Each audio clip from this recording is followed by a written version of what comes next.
UP में सियासी पारा हाई होता जा रहा है। चुनाव की घोषणा होते ही बीजेपी को एक के बाद एक कई झटके लगे ही थे, लेकिन यह सिलसिला अभी तक भी जारी है। अब सपा प्रमुख अखिलेश यादव ने चौथे चरण के मतदान से एक दिन पहले एक तस्वीर सोशल मीडिया पर पोस्ट की, जिसे बीजेपी के लिए एक और बड़ा झटका माना जा रहा है। किसने कहा बीजेपी को मतदान से पहले अलविदा, इस रिपोर्ट में आप देखिए।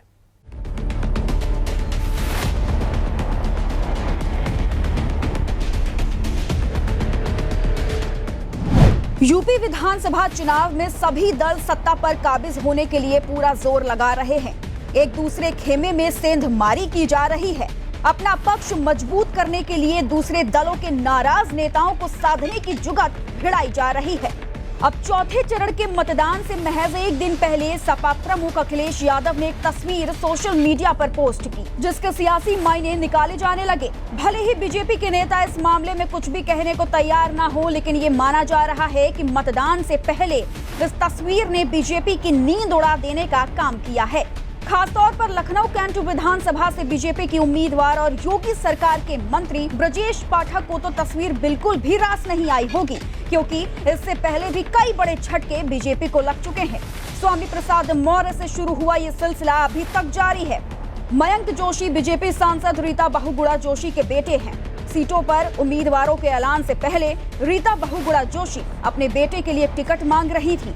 वो अपने पद से इस्तीफा देने के लिए भी तैयार थी, लेकिन अब बीजेपी ने यहां से अपना उम्मीदवार कैबिनेट मंत्री ब्रजेश पाठक को बनाया। तो कयास लगाए जा रहे थे कि मयंक सपा से उम्मीदवार हो सकते हैं, लेकिन इन अटकलों पर विराम तब लग गया जब सपा ने भी अपना उम्मीदवार राजीव गांधी को बना दिया। लेकिन अब सवाल अब भी वही कि मतदान से एक दिन पहले इस मुलाकात के क्या मायने हैं।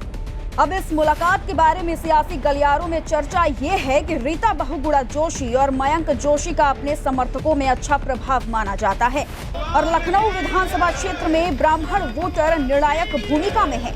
इसलिए सभी दल इन मतदाताओं को अपने पक्ष में लाने की कोशिश कर रहे हैं। ऐसे में मयंक की इस मुलाकात के बाद कम से कम जोशी परिवार के समर्थकों में एक संदेश गया होगा कि जोशी परिवार की बीजेपी में अनदेखी हो रही है। तो ऐसे में बड़ी संख्या में बीजेपी के खेमे में जाने वाले वोट में सेंधमारी भी हो सकती है।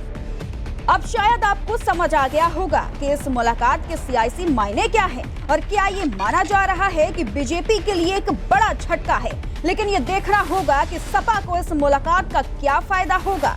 Bureau report R9 news.